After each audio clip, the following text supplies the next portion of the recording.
9/11 was a crime. This should not be a controversial statement, but given how 9/11 was framed as a terrorist attack or even an act of war from the very moment that it occurred, it somehow is. If we lived in a world of truth and justice, 9/11 would have been approached as a crime to be solved, rather than an attack to be responded to. Let's imagine for a moment that we did live in such a world. If there were some crusading district attorney who actually wanted to prosecute the crimes of 9/11, how would he begin? Where would he start to unravel a plot so immense, one involving so many layers of obfuscation and the active collusion of some of the most powerful members of the perennial ruling class of America, the deep state? Like a prosecutor trying to bring down a mafia kingpin, it is unlikely that such an investigation would start by bringing the suspected mastermind of the plot to trial. Such a vast and intricate operation would be picked apart from the outside, starting with people on the periphery of the plot who could be forced to testify under oath and who could provide leads further up the ladder. As more and more of the picture was filled in, the case against the inner clique who ran the operation would begin to strengthen, and gradually more and more central figures could be brought to trial. We may not live in a world where such a criminal investigation is taking place, but we are trying the crimes of 9/11 in the court of public opinion. There are still untold millions who think of 9/11 truth as a fringe movement driven by rash speculation and unwarranted leaps of logic. So what if we prosecuted some of these peripheral figures, the ones who are demonstrably and provably involved in the events of that day or the cover-up of those crimes, in that court of public opinion? Over the course of the Corbett Report's existence, I have looked at many figures who no doubt feature more prominently in the 9/11 plot itself from an operational standpoint. Dick Cheney, Donald Rumsfeld, Larry Silverstein, Dov Zakheim, Paul Bremer, Richard Armitage. But today, we will look at some of the other suspects in that crime. Not ringleaders or masterminds, not even people who were likely to know about the plot ahead of time, but those who helped cover up those crimes for the real perpetrators. These are the stories of the 9/11 suspects.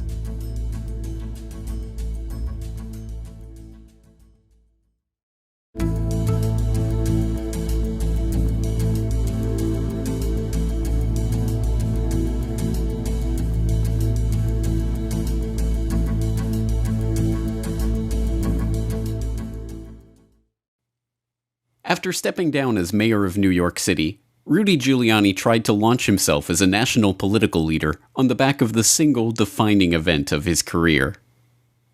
September 11th, September 11th. Terrorists or terrorism, September 11th. The flames of hell emanating from those buildings. September 11, fallen towers of the World Trade Center. Terrorists, September 11, 2001. Those attacks on the World Trade Center and the Pentagon. September 11, September 11th. Either you are with us or you are with the terrorists.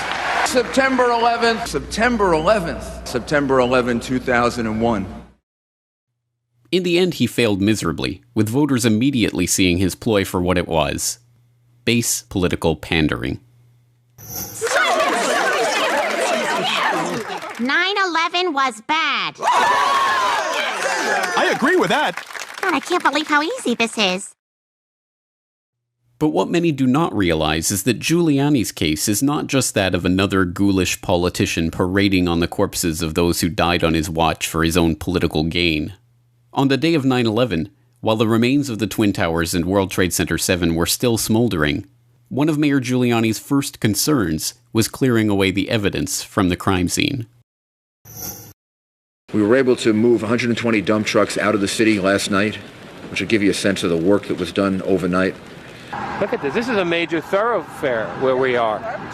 I know. Are they getting bodies out? This is like soil and green. It does. And this is a major corner. See, they smoked it off to bring these things. That's what's going on. Oh, this is gonna be, they're probably, it's probably be to get debris out. It's wild out here. They just keep coming. Look. It doesn't stop. There's more. I keep thinking it's at the end, and it's not. Despite reassurances that the rapid removal of the evidence from Ground Zero was important for emergency access, This process went far beyond merely clearing a path for rescue workers. As Eric Lawyer, founder of Firefighters for 9/11 Truth, points out, the massive operation to haul away over 1.5 million tons of debris and to sell much of the steel to Chinese firm Baosteel at discount prices was not just an overzealous approach to clearing the area, but was itself a crime. 9/11 was the greatest loss of life and property damage in U.S. fire history. This should have been the most protected, preserved, over-tested, and thorough investigation of a crime scene in world history. Sadly, it was not. What was it? Well, we know from their own admission, the majority of the evidence was destroyed. Like Richard said, 22 years of experience. I've seen a lot of crime scenes. I've never seen anything like this in my life. I was out at the site. I saw trucks leaving faster than anywhere I've ever seen, but I accepted it at the time, and for years I accepted it because it was a recovery and rescue operation, and that's normal to have something like that going. Again, we'd never seen anything like it, but that was expected. What I didn't know for years, what was going on behind the scenes, was that evidence was being destroyed when it was shipped off. By their own admission, Tower 7 investigation, this investigation at Tower 7 had no physical evidence. How do you investigate a crime when you've destroyed all the evidence? It doesn't make sense. They also admit that they refused to test the explosives, or to test for explosives or residue of thermite.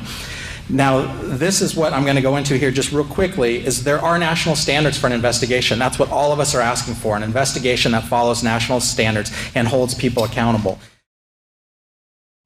Needless to say, an investigation of the 9/11 crime scene following the national investigation standards has never been conducted and never will be, as Giuliani oversaw the illegal destruction of the evidence itself. To add insult to this injury, in 2003, New York City medical examiner Charles Hirsch revealed that in the mad scramble to get rid of the crime scene evidence, human remains from the World Trade Center had been left at the Fresh Kills landfill, where the debris was sorted and the steel was sold.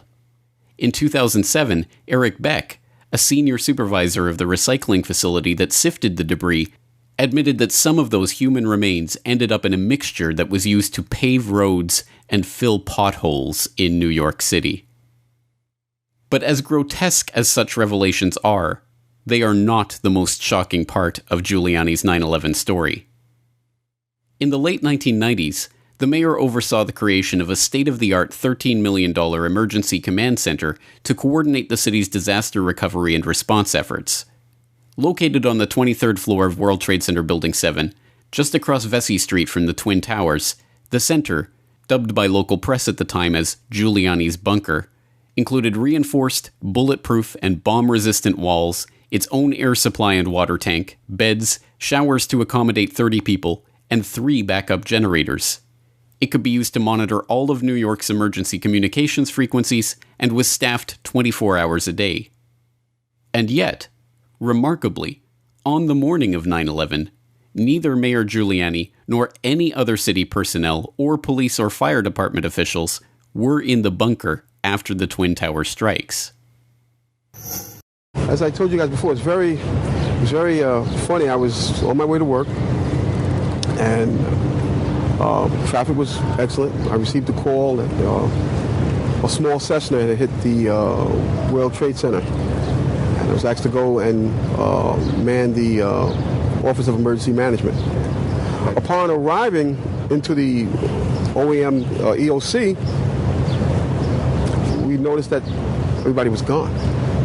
I saw coffee that was on the desk. Still, the smoke was still coming off the coffee. I saw half-eaten sandwiches, and only me, Mr. Hess, was up there. So why wasn't the mayor and the city's emergency personnel in the location that had been purpose-built for just such an event? According to Giuliani, they had been told to evacuate because they had been given a warning that the Twin Towers were going to collapse. A warning that was evidently not passed on to any of the emergency personnel that were still working in the buildings. I went down to the scene and we set up headquarters at 75 Barclay Street, which was right there with the police commissioner, the fire commissioner, the head of emergency management. And we were operating out of there when we were told that the World Trade Center was going to collapse. And it did collapse before we could actually get out of the building. So we were trapped in the building for 10, 15 minutes and finally found an exit and got out, walked north, and took a lot of people with us. Giuliani, in his own words, has admitted that he was warned that the World Trade Center was going to collapse. This despite the fact that there was no possible way for this to be predicted in the first hour of the unfolding disaster. Even more incredibly, despite being given this warning, no effort was made to pass it on to the police, firefighters, and other responders who were still working in and around the buildings. When precisely was this warning given, and by whom? Why, despite acting on this warning himself, did Giuliani make no effort to pass the warning on to others? Predictably, when confronted with these questions by activists during his 2008 presidential campaign, Giuliani merely smiled and denied that he had ever received such a warning.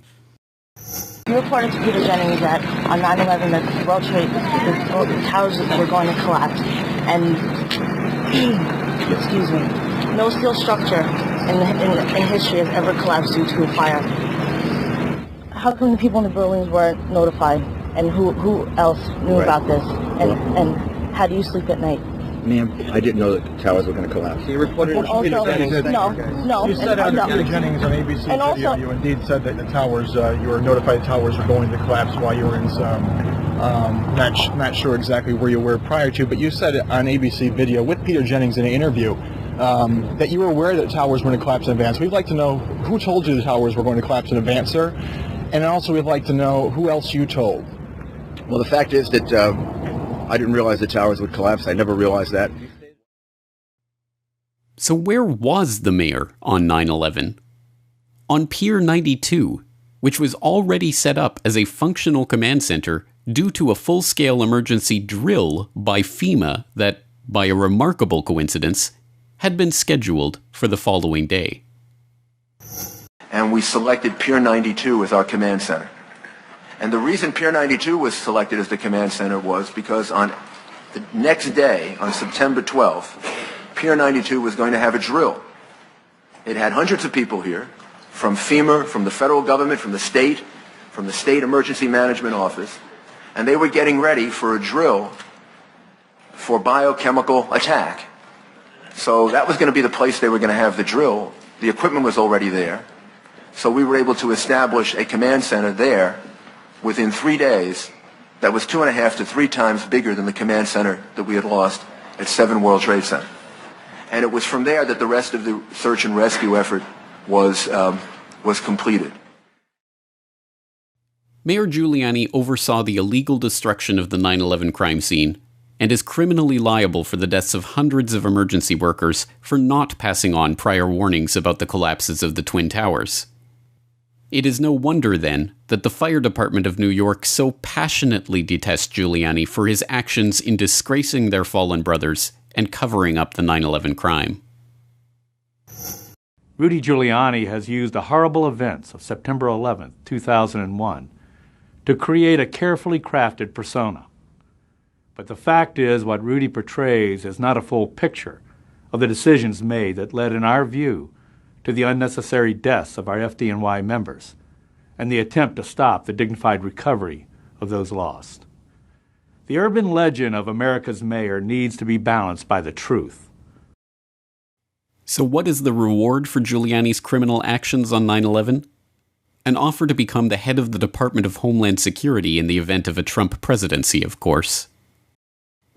This is the state of American politics, and this is precisely why a true investigation of what happened on 9/11 never has, and never will, be conducted by the U.S. government itself.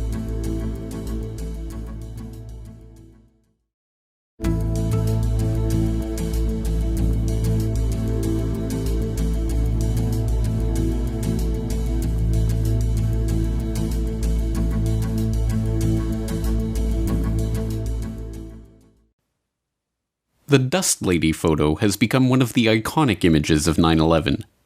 The image of a woman, shocked and disoriented, completely covered in dust from the demolition of the Twin Towers, brings the nearly incomprehensible events of that day down to a human scale. But of course the Dust Lady was not the only one to feel the effects of the blanket of dust that descended on Manhattan after the towers fell.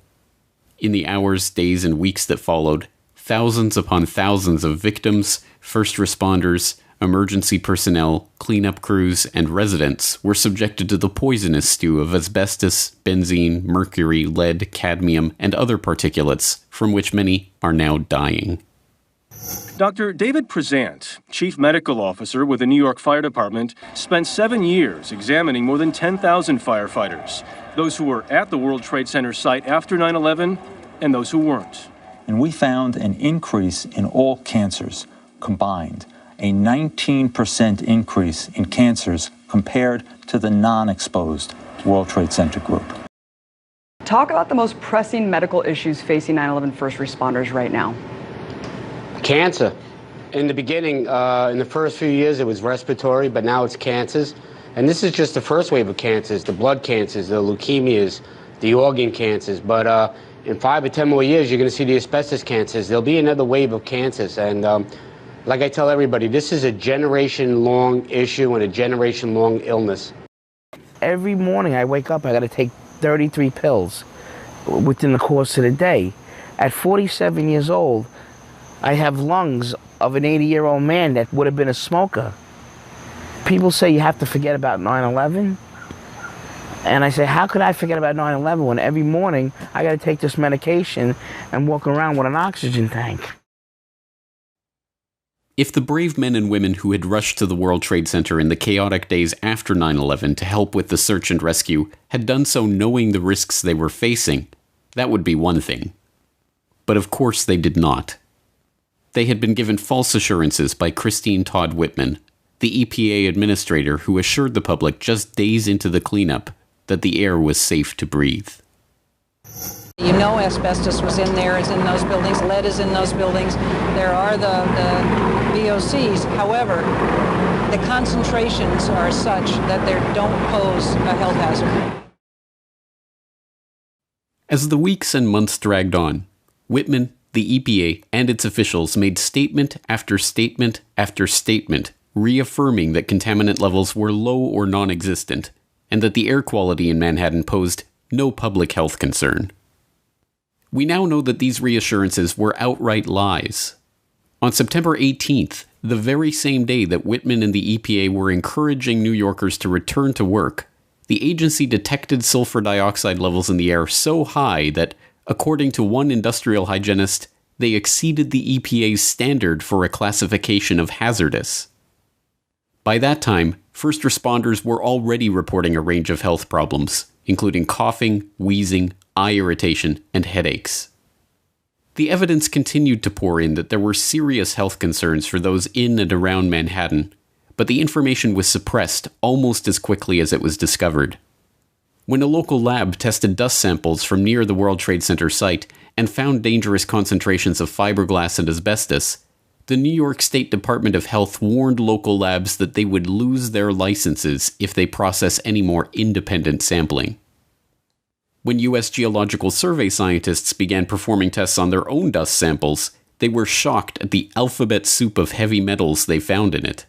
They forwarded this information to the EPA, but the agency continued to assure the public that there was no evidence of long-term health risks. The drama continued to unfold as information poured in about benzene, lead, and other environmental toxins. Yet on September 18th, the EPA specifically advised the public against wearing respirators outside the World Trade Center restricted area. Then, just 2 weeks later, the agency distributed respirators to their own staffers at the EPA's Region 2 building on Broadway Street. As scientists, industrial hygienists, and even other government officials began to accuse the EPA of covering up the true extent of the problem in New York, the agency continued with its dogged assertion that the air was safe to breathe. It wasn't until 2003 that the EPA's own Inspector General revealed that the White House had been editing the agency's press releases all along, finding that the White House Council on Environmental Quality influenced, through the collaboration process, the information that EPA communicated to the public through its early press releases when it convinced EPA to add reassuring statements and delete cautionary ones. When new documents were released to the public in 2011, on the eve of the 10th anniversary of 9/11, it was discovered that this editing was even worse than originally feared. there were clear warnings, specifically on Water Street, which for those people in this area know is not far from Wall Street, that showed that the levels of contaminants in the air were too high for people to go back. That was removed, which was bad enough, and then replaced with a recommendation that people go back to work. They were urged to go back, even though the early samples were showing that there were high levels of contaminants. And you point out also that in many cases they were telling people it was safe before they had even finished conducting initial tests. In one email exchange that happens on the 13th, so it's just a day and a half later, the people in Washington at the White House Council on Environmental Quality are telling the people up here, hey, Christine Whitman is coming up. She's going to talk to reporters because all the results so far have been so positive. Well, all the results so far showed almost nothing because there were almost no results. And yet they were committed to this message of reassurance despite the facts. And that's not the way it should happen. Outraged at the fact that they had been lied to and their lives put at risk, residents and workers in Lower Manhattan and Brooklyn sued Whitman and the EPA in 2004. In a 2006 ruling allowing the class action lawsuit to proceed, Judge Deborah A. Batts of Federal District Court in Manhattan excoriated Whitman, finding that her baseless assurances that the air was safe increased and may have in fact created the danger to people living and working in the area.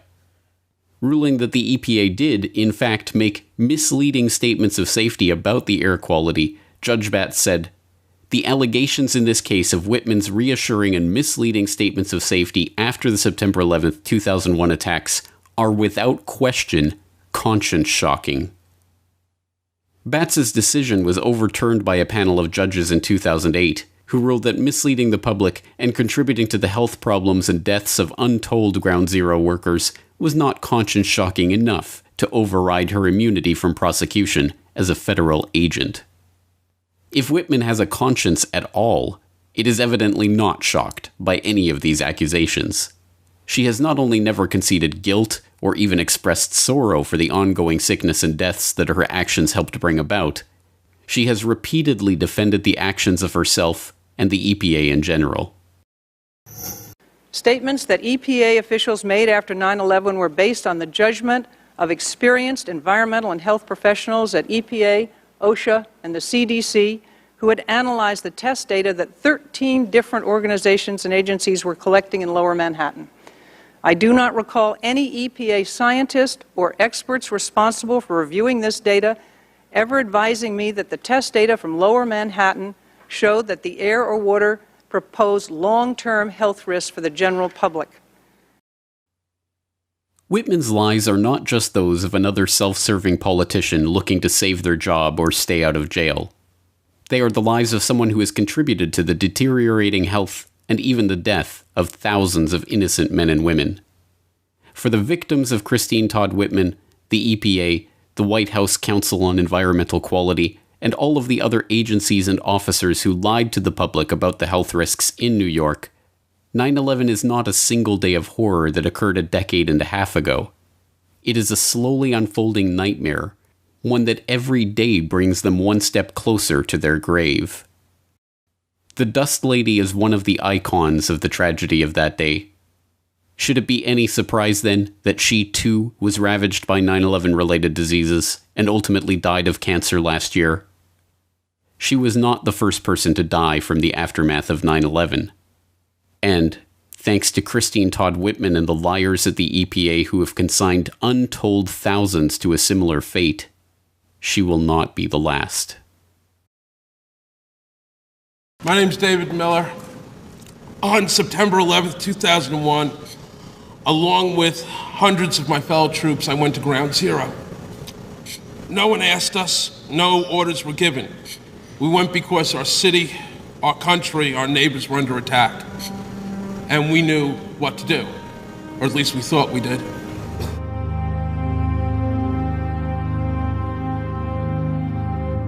On September 13th, we marched back in groups of 2s and 3s at first, and then dozens until there must have been more than 200 of us, carrying ropes, ladders, tools of every kind, back into the smoke and the poison and rubble, where we reached an intersection with hundreds of civilians cheering us on.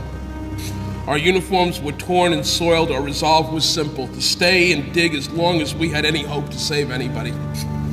I want to tell you about how sick so many of these brave men and women have become. I want to tell you about how the mayor refused to accept the fact that not dozens, not hundreds, but many thousands of us were contaminated, sickened, and poisoned by the most toxic combinations of building materials in the history of disaster relief. And that for 5 terrible years, he ignored that fact.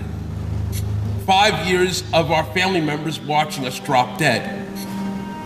And every time popular mechanics calls the people of this movement nuts, these propagandists, professional liars and tools who cannot, even by any stretch of the imagination, be considered journalists, strike another nail into the coffin of another rescue worker.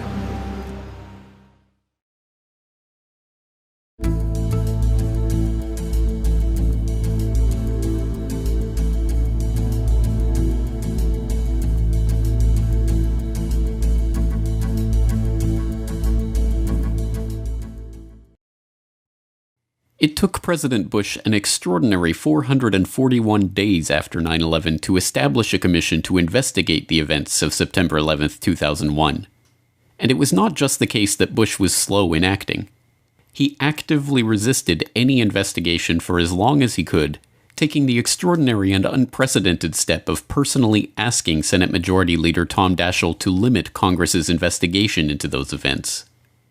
In the end, the commission was severely underfunded, severely rushed, and, as Commission Chairman Thomas Kean later admitted, "We think the commission in many ways was set up to fail." But the most unmistakable sign that Bush was only interested in appointing a cover-up commission to investigate the largest attack on U.S. soil in modern history was his initial choice for commission chairman. Today I'm pleased to announce my choice for commission chairman, Dr. Henry Kissinger.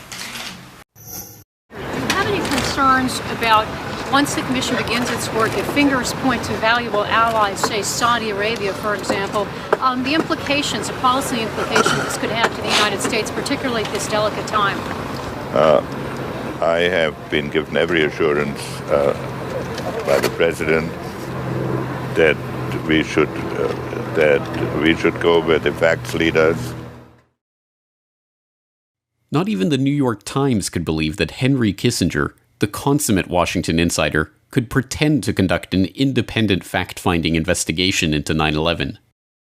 It is tempting to wonder if the choice of Mr. Kissinger is not a clever maneuver by the White House to contain an investigation it long opposed, the Times editorialized after the announcement. Kissinger may have been prepared for such polite disagreement with his appointment, but he was not prepared to meet the 9/11 widows whose tireless efforts had forced the creation of the commission in the first place. Several family members approached Kissinger and requested a meeting at his office in New York. Prior to the meeting, Kristen Breitweiser conducted a thorough investigation of Kissinger's potential conflicts of interest.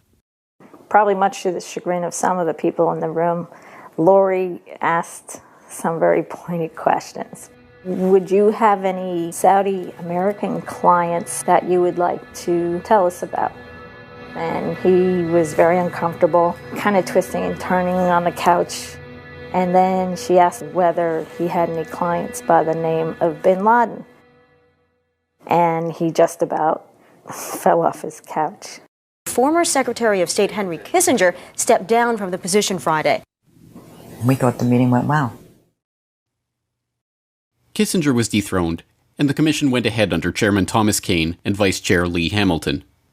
But while Kissinger's appointment and resignation received all the attention, the White House was busy slipping another agent into the commission through the back door. In January of 2003, just weeks after Kissinger stepped down, it was quietly announced that Philip D. Zelikow would take on the role of executive director. As executive director, Zelikow picked the areas of investigation, the briefing materials, the topics for hearings, the witnesses, and the lines of questioning for witnesses. In effect, this was the man in charge of running the investigation itself. So who was Philip Zelikow? The Commission's press release announcing his position described him as a man of high stature who has distinguished himself as an academician, lawyer, author, and public servant. Although they noted his position at the University of Virginia and his previous role as executive director for the National Commission on Federal Electoral Reform, curiously missing from this brief bio are the multiple conflicts of interest that show how the Bush administration essentially put one of its own in charge of investigating how the Bush administration failed on 9/11. In 1995, Zelikow co-authored a book with Bush's national security advisor, Condoleezza Rice. He was part of the transition team that helped the Bush administration take over the White House from the Clinton administration. He was even a member of Bush's post-9/11 Foreign Intelligence Advisory Board. But perhaps most incredibly, Zelikow actually authored the Bush administration's 2002 national security strategy that outlined the preemptive war doctrine that would be used against Iraq. This, however, is something that not even 9/11 Commissioners Kane or Hamilton themselves knew at the time the commission was formed. Zelikow was the author of a very important document issued by the White House in September 2002 that really turned military doctrine on its head and said that the United States could become involved in preemptive war, preemptive defense, that we could attack a nation that didn't pose an immediate military threat to this country. And obviously in September 2002, it sure appeared that that document was being written with one target in mind, Iraq. Now, as I say, the author of the document at the time was anonymous. We didn't know that Philip Zelikow had written this thing. And that becomes known, I think, widely on the staff only in the final months of the 9/11 Commission investigation. And it appeared to pose yet another conflict of interest for Zelikow. Just to be clear, the preemptive doctrine memo comes out in September of 2002. The commission is created formally in December 2002. And do Kane and Hamilton, when they hire Zelikow, are they aware of his role as the author of the preemptive doctrine? I don't believe so. These conflicts of interest were not merely theoretical. After the victims' family members discovered Zelikow's links to the Bush administration, he was forced to recuse himself from the proceedings of the commission, which he himself was directing, that had to do with the Bush White House transition or the National Security Council. Hearing of Zelikow's appointment, former counterterrorism czar Richard Clarke, who Zelikow helped to demote during the Bush transition, remarked that the fix is in, wondering aloud, could anyone have a more obvious conflict of interest than Zelikow? Key staffers and even one of the commissioners threatened to quit the commission altogether when learning of Zelikow's history. When the 9/11 victims' family members discovered Zelikow's links, they protested his appointment, but unlike with Kissinger, this time their concerns were dismissed, and Zelikow plowed ahead. As even Zelikow himself admits, his ties to the very figures he was supposedly investigating are a legitimate concern, and any real investigation of the 9/11 cover-up would begin with him. There's a whole welter of conspiracy theories about 9/11 floating around the internet, in video cassettes, and there's a whole cottage industry in this, which if you haven't read much about it, then you're a fortunate person. I get a lot of this. I actually figure very largely in a number of the key conspiracy theories. No, but to be fair, I worked with Condi Rice, right? I worked with her in the administration of Bush 41. So I could be read as the plausible henchman executing the cover-up. And it's a legitimate concern, especially if I hadn't had 81 other staffers keeping their eagle eye on me. Conveniently left out of Zelikow's story about the 81 staffers keeping their eye on his decisions is that they were staffers who were hired by him and under his complete control. In fact, Zelikow took over the hiring of the commission staff and even stopped staffers from communicating directly with the commissioners themselves. In the first few months, the 9/11 commissioners themselves rarely even visited the commission because Zelikow denied them their own offices or the ability to hire their own staffers. The most remarkable example of Zelikow's dictatorial control came in March 2003, just 3 months after the Commission's 16-month investigation began. It was at that time, before the Commission had even convened a single hearing, that Zelikow, along with longtime associate and commission consultant Ernest May, co-wrote a complete outline of the final report.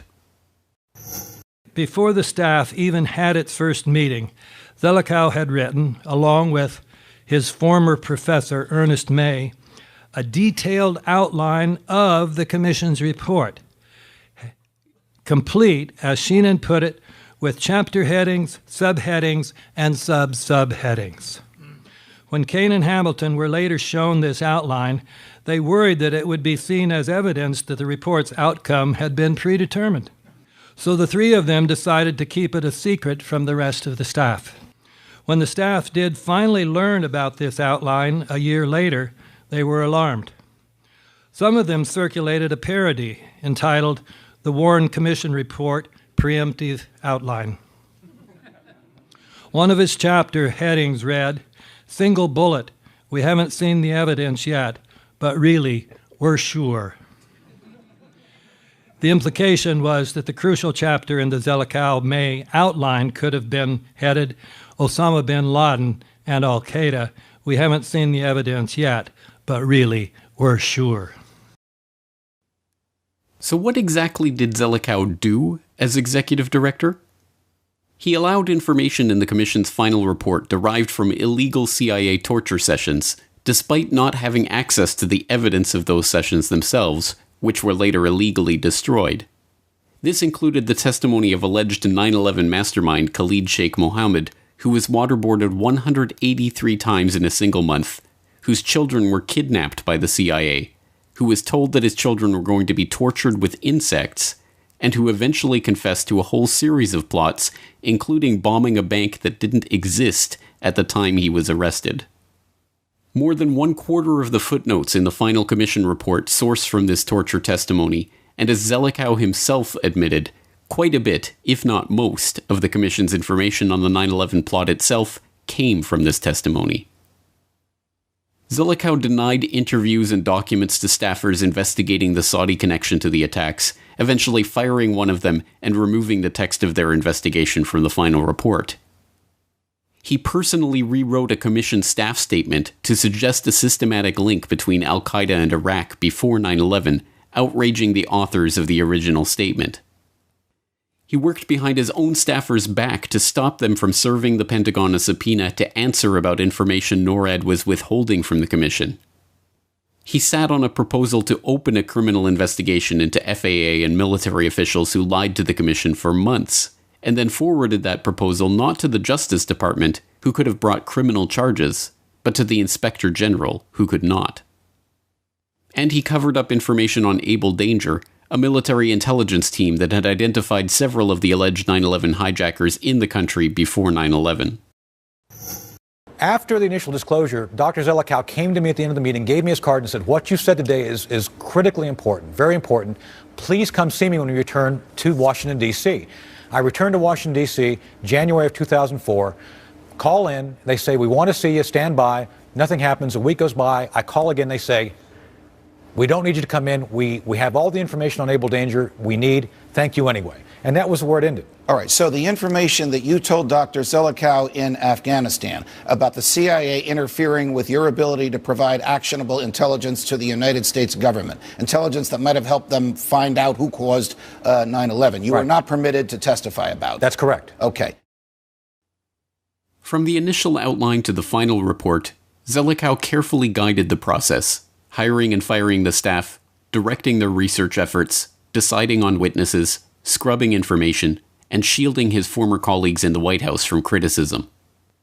But perhaps more remarkable than the fact that the fix was in from the moment he took over the commission and began working on the predictive outline of the final report, is that he had in fact written about 9/11 and its eventual aftermath in 1998, 3 years before September 11th.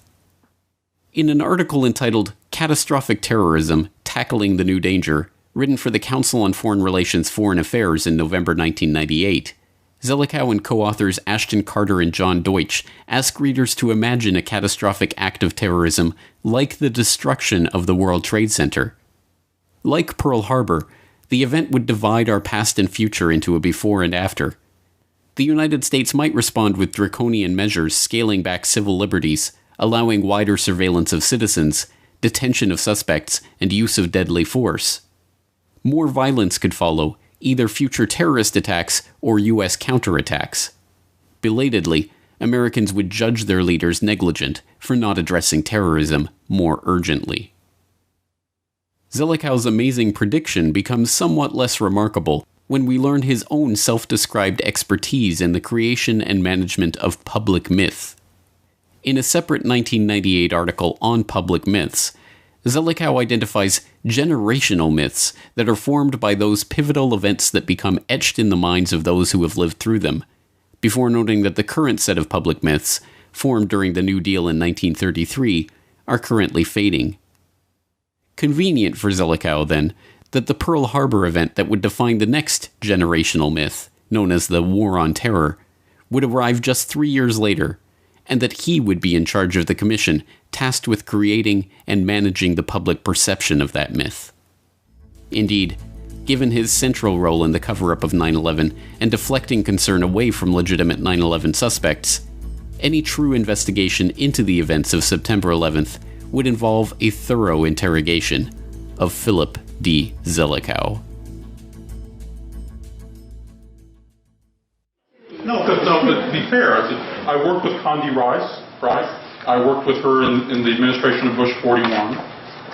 So, I could be read as the plausible henchman executing the cover-up.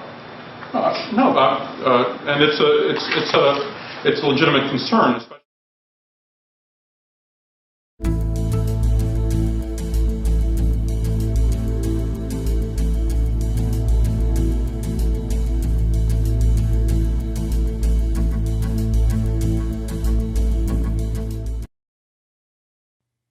A 21-year veteran of the CIA, Robert Baer is billed as one of America's most elite intelligence case officers.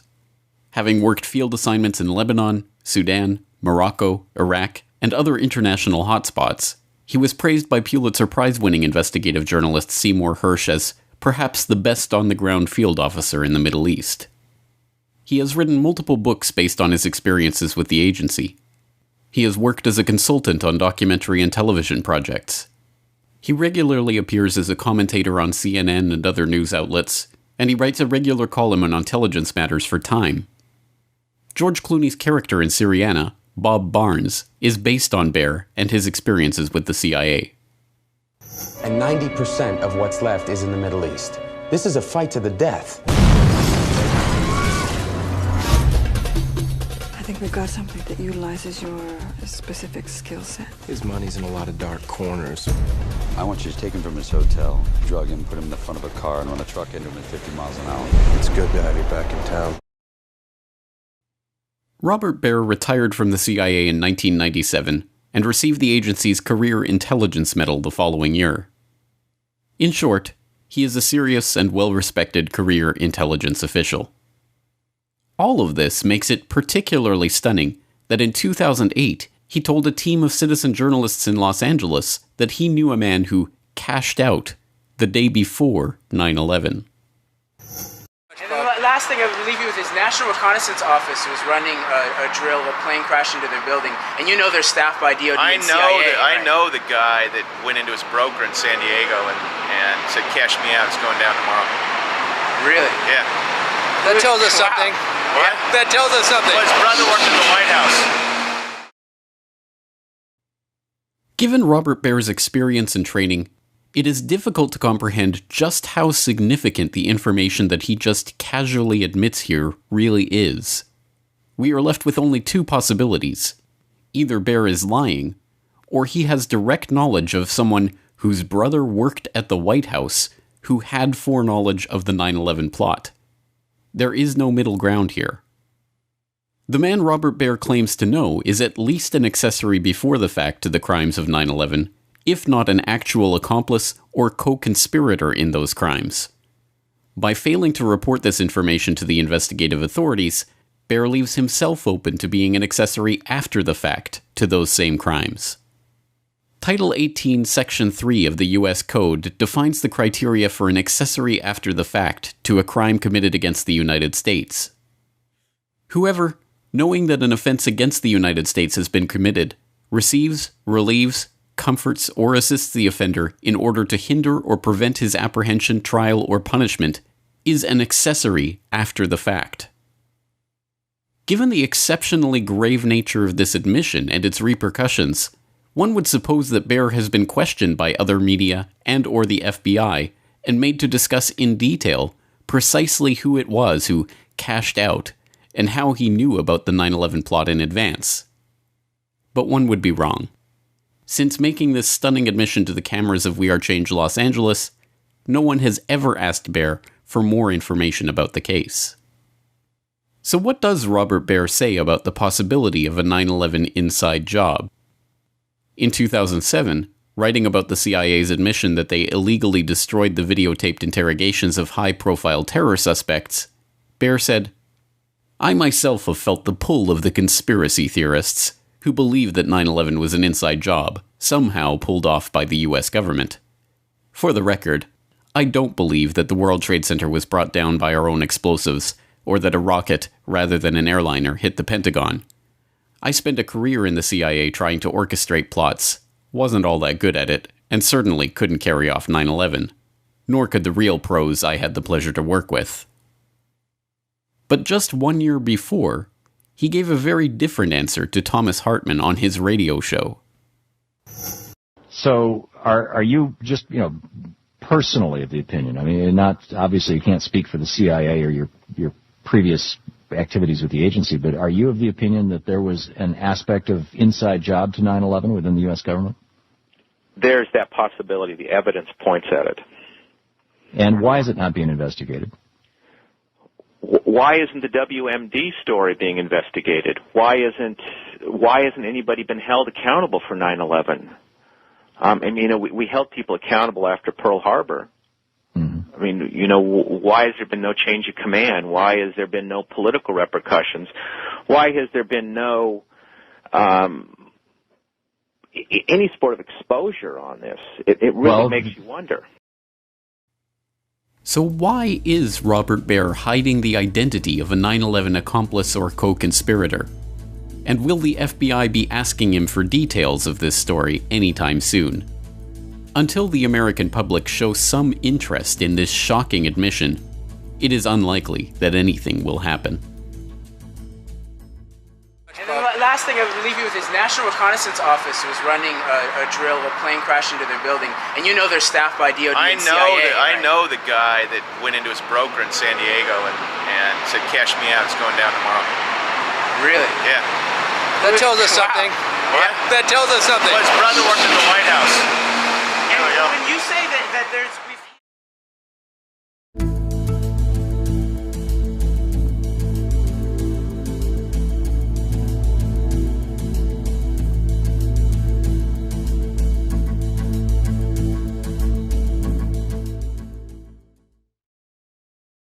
According to the official story of September 11th, 2001, 4 hijacked airliners flew wildly off course over the most sensitive airspace in the United States for 109 minutes without being intercepted by a single fighter jet. As Commander-in-Chief of the North American Aerospace Defense Command on 9/11, General Ralph Eberhart was in charge of the largest failure to defend North American airspace in history. Rather than accepting blame for his command's complete lack of response that morning, however, or even expressing regret about what had occurred, General Eberhart instead spent the rest of his career attempting to pin the blame for this failure squarely on the FAA.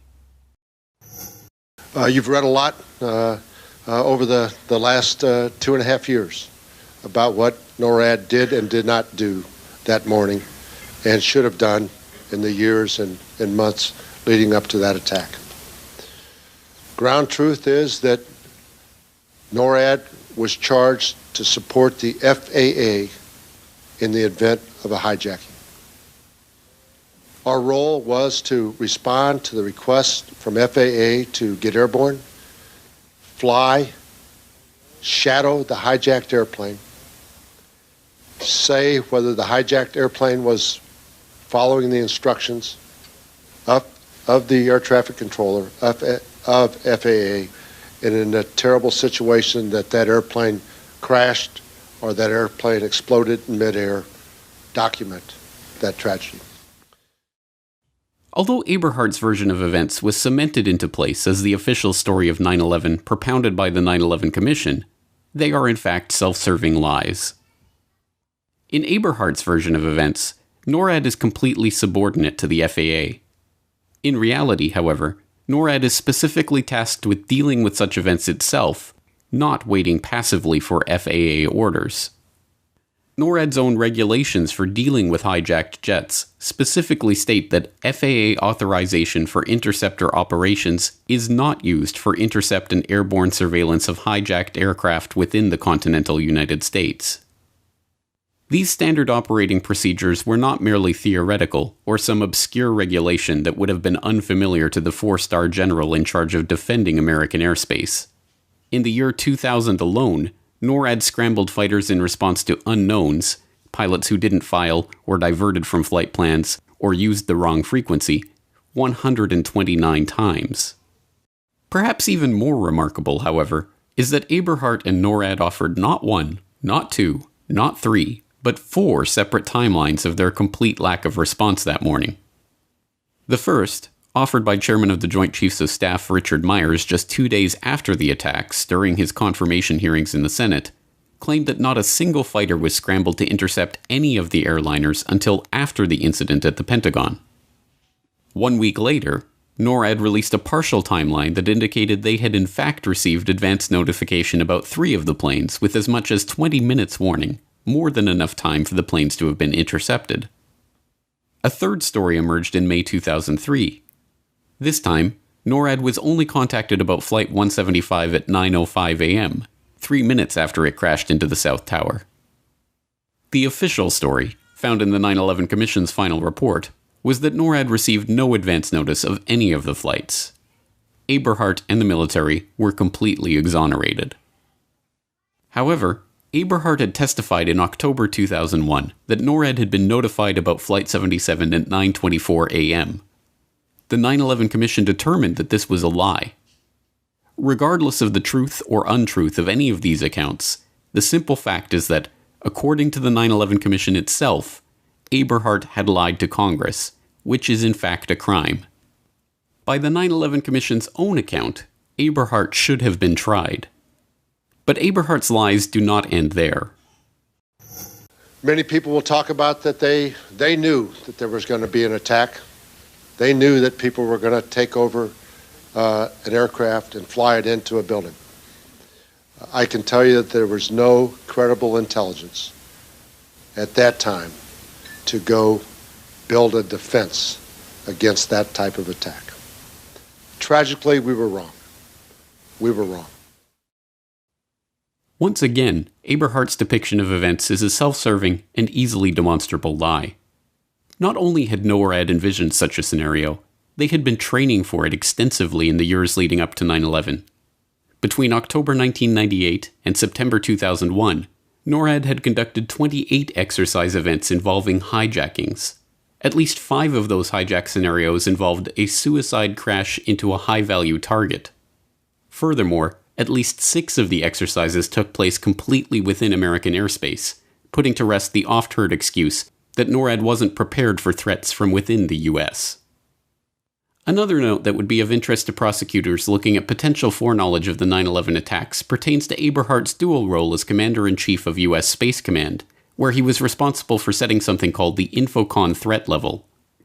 Established in March 1999, the Infocon threat level was designed as a measure of the threat to Defense Department computer systems and networks, and different levels required different protocols for securing communications and information systems. At 9:09 p.m. on September 10, 2001, less than 12 hours before the attacks began, Eberhardt reduced Infocon to level 5, the lowest threat level, making it easier for hackers to compromise Defense Department systems and controls. Eberhardt has never been asked about this change in the public record. There are a laundry list of other questionable actions that Eberhardt took on 9/11. His failure to implement military control over U.S. airspace. His decision to drive from Peterson Air Force Base to NORAD's Cheyenne Mountain Control Center at 9:30 a.m., right in the middle of the attacks, despite knowing this would involve loss of communication for part of the drive. and the fact that it took him 45 minutes to complete the 30-minute trip. His decision to ground all fighter jets by ordering them to battle stations instead of ordering them to scramble at 9:49 a.m. And even NORAD's inability to turn over basic documentation to government investigators. The official story of 9/11 is a lie. But Eberhardt's story is a lie within that lie, designed to absolve himself and other members of the U.S. military charged with American airspace that morning from the most catastrophic failure in that mission in their history.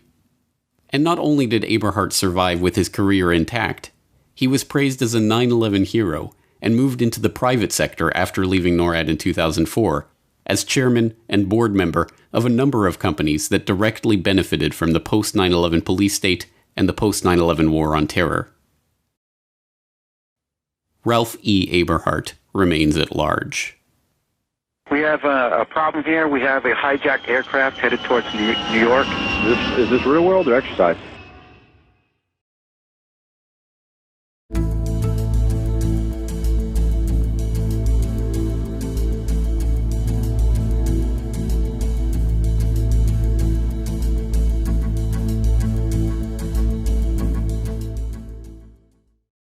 Some evil is just, it can't be explained. Are these people happy? Are they joyous now? Are they celebrating? Oh, absolutely. They're Thank celebrating. God. There's one report, this has not been confirmed, but there's several live reports that there was a cell, one of these cells, across the Hudson River. And they got on the, this is the report, I emphasize, I don't know this for a fact, but there's several witnesses who say this happened. They got on the roof of the building to look across. They knew what was going to happen. Yeah. They were waiting for it to happen, and when it happened, they celebrated. They jumped for joy.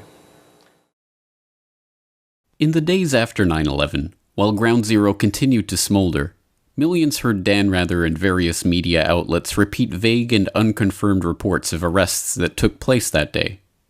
These rumors held that Middle Eastern men, presumably Arabs, were arrested in explosive-packed vans in various places around the city on September 11th, and that some had even been photographing and celebrating those events. What most do not realize is that those reports were not mere rumors, and we now have thousands of pages of FBI, CIA, and DOJ reports documenting those arrests. I grabbed my binoculars and I could see the towers from my window, and this is where I'm looking, and all of a sudden down there I see this van parked. And I see 3 guys on top of the van, and I could see that they were like happy. They didn't look shocked to me. They didn't look shocked. The men were spotted shortly after 8:46 a.m., yet somehow at this early stage, just minutes after the first plane strike on the World Trade Center, they were already positioned in a parking lot in Liberty State Park, taking pictures of the towers and celebrating.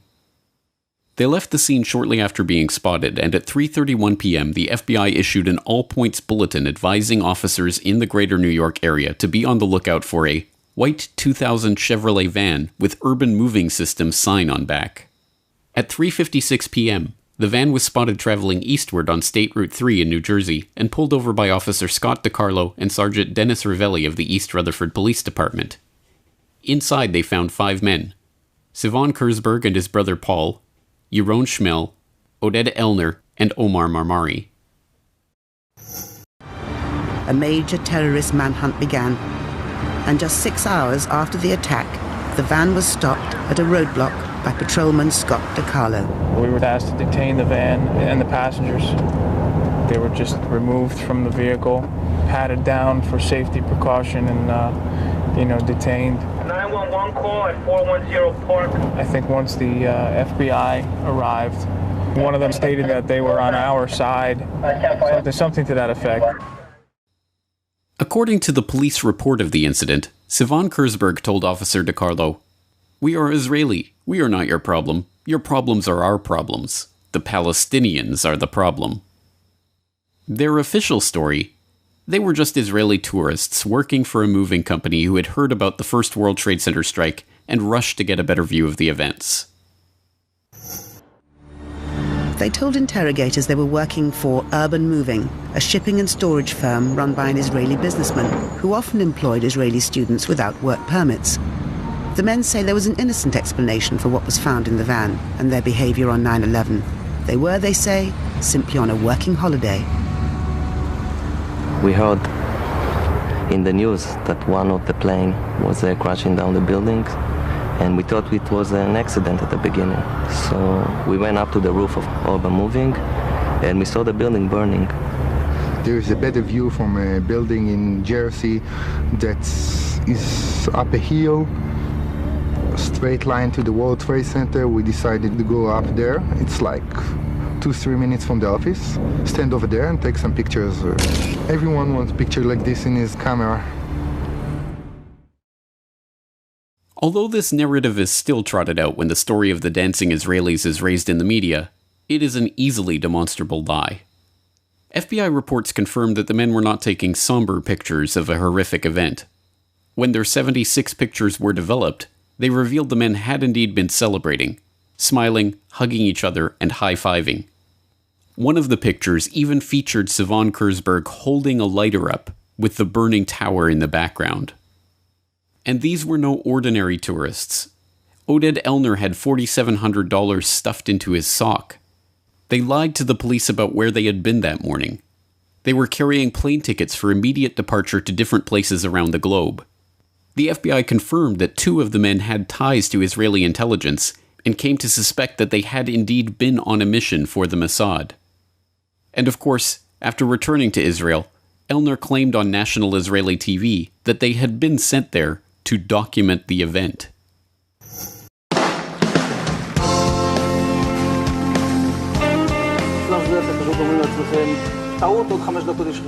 And at that point we were taken for another round of questioning, this time related to our allegedly being members of Mossad. The fact of the matter is we are coming from a country that experiences terror daily. Our purpose was to document the event. Their purpose was to document the event? But how could they possibly have known what event they were documenting at that point, before the second plane strike, when those few who even knew about the situation had assumed it to be an accident or pilot error? And when did they arrive at the parking lot to document the event anyway? The FBI reports show how the men gave confused and often conflicting accounts of when and how they learned about what was happening and when they arrived at the parking lot. Oded Elner even said they had arrived there shortly after 8 a.m., which would have been 45 minutes before the attacks even began. This is in line with one of the eyewitnesses that had placed their urban moving systems van at the parking lot at 8 a.m. How could they have been in place and ready to document the event unless they knew what was about to happen? Any way you cut it, this story is unbelievable. Men with documented connections to Israeli intelligence and working in the United States without appropriate permits were detained after having been caught celebrating the attack on the World Trade Center at a time when no one knew that the WTC strike was an attack. So surely these men are locked behind bars to this day, right? Surely they were transferred to Guantanamo and held without trial for 15 years as part of the war on terror, weren't they? No. They were immediately transferred to federal custody, held for 71 days, and then deported back to Israel. The owner of the urban moving systems company that had employed them, Dominic Suter, was investigated by the FBI too. They concluded that urban moving may have been providing cover for an Israeli intelligence operation, and even seized records and computer systems from the company's offices. When they went back to question him again on September 14th, he had fled back to Israel. And what about the dancing Israelis' pictures themselves? The Justice Department destroyed their copies on January 27, 2014. And these intelligence agents on an intelligence mission who were there to document the event of 9/11 before anyone knew 9/11 was taking place? Don't worry, they were just spying on Arab terrorists. And while the FBI or certain sources might believe that in fact they were Israeli intelligence, they don't believe that the U.S. was a target, that they were actually investigating Muslim groups? They believe if this was an intelligence operation by Israel, that it was focused on the Islamic groups and charities that raise money for groups that are considered by U.S. law enforcement and others terrorist groups. And you'll note that after September 11th, the U.S. moved on many of these groups with indictments, arrests, raids on their headquarters, something that hadn't happened prior to this. These are groups that Israel believes have been funding Hamas and other terrorist organizations? Groups that are responsible for most of the suicide bombings there. But this story is not merely preposterous on its face. even the implications of this story are themselves preposterous. If indeed the official story is a ridiculous lie, then are we to believe that these crack Israeli Mossad operatives, who were presumably aware of the attack that was about to take place, had been sent to photograph the burning tower from a parking lot across the Hudson River? And that these specially trained intelligence professionals on their super-secret mission were celebrating, high-fiving, and going out of their way to be noticed in performance of their task? This is equally preposterous. The only other possible conclusion is that these men were serving merely as a distraction, that they were not there to photograph for Israeli intelligence one of the most heavily photographed scenes in the world on that morning, but instead to be noticed and arrested as a way to divert attention from a much bigger and more sinister story. So if they were meant to distract from a bigger story, what story could that possibly be? It has been more than 16 years since a civilian working for the Navy was charged with passing secrets to Israel. Jonathan Pollard pled guilty to conspiracy to commit espionage and is serving a life sentence. At first, Israeli leaders claimed Pollard was part of a rogue operation, but later took responsibility for his work. Now, Fox News has learned some U.S. investigators believe that there are Israelis again very much engaged in spying in and on the U.S., who may have known things they didn't tell us before September 11th. Fox News correspondent Carl Cameron has details in the first of a four-part series. Since September 11th, more than 60 Israelis have been arrested or detained, either under the new Patriot anti-terrorism law or for immigration violations.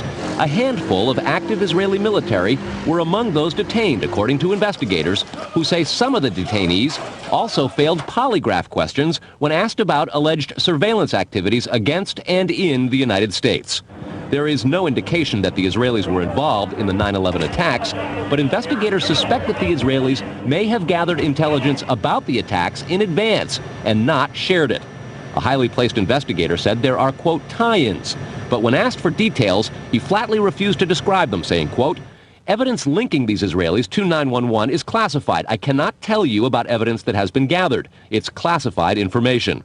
Asked this week about another sprawling investigation and the detention of 60 Israelis since September 11th, the Bush administration treated the questions like hot potatoes. I would just refer you to the Department of Justice with it. I'm not familiar with the report. I'm aware that some Israeli citizens have been detained. With respect to why they are being detained and the other aspects of your question, whether it's because they are in intelligence services or what they were doing, I will defer to the Department of Justice and the FBI to answer that.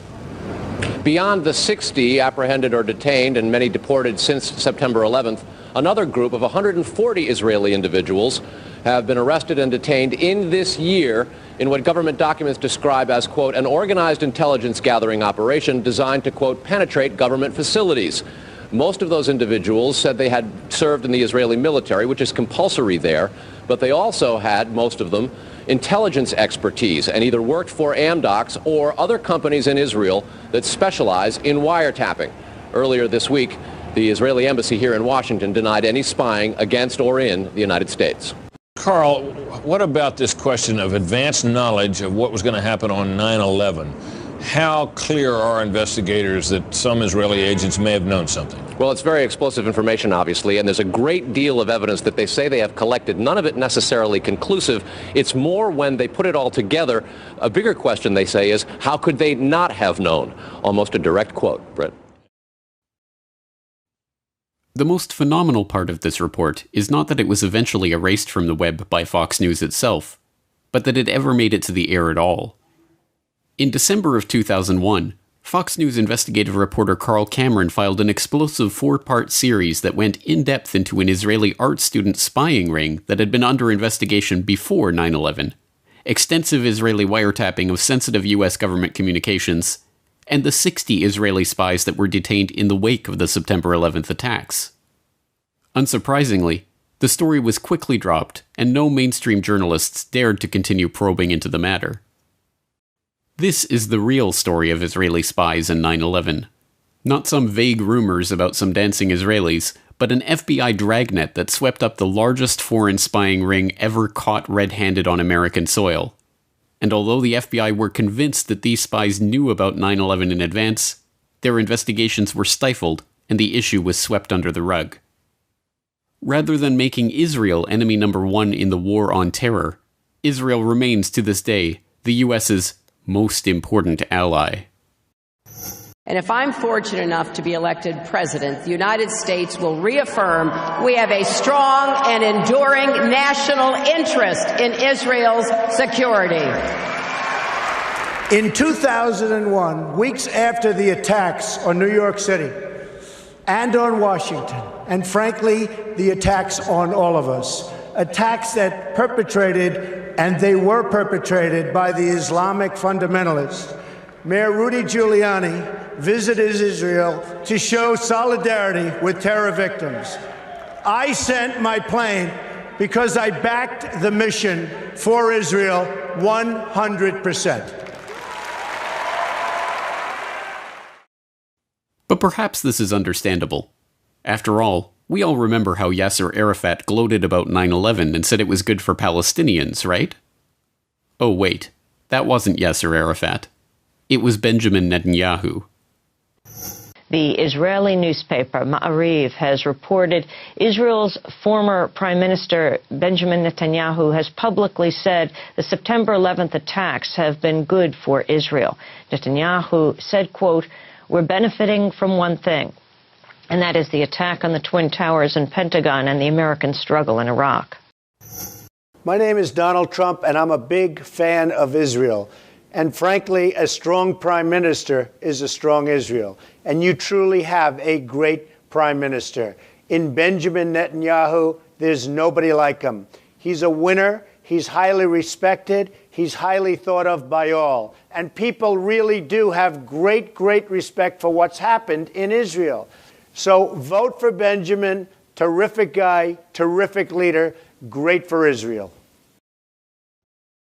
Given that the ultimate consequence of 9/11 was the beginning of a now 15-year-long struggle to transform the Middle East, a struggle that the neocons that went on to populate the Bush administration had been openly advocating since the clean break policy paper in the mid-1990s, it isn't hard to see how the September 11th attacks were indeed a boon for Israel.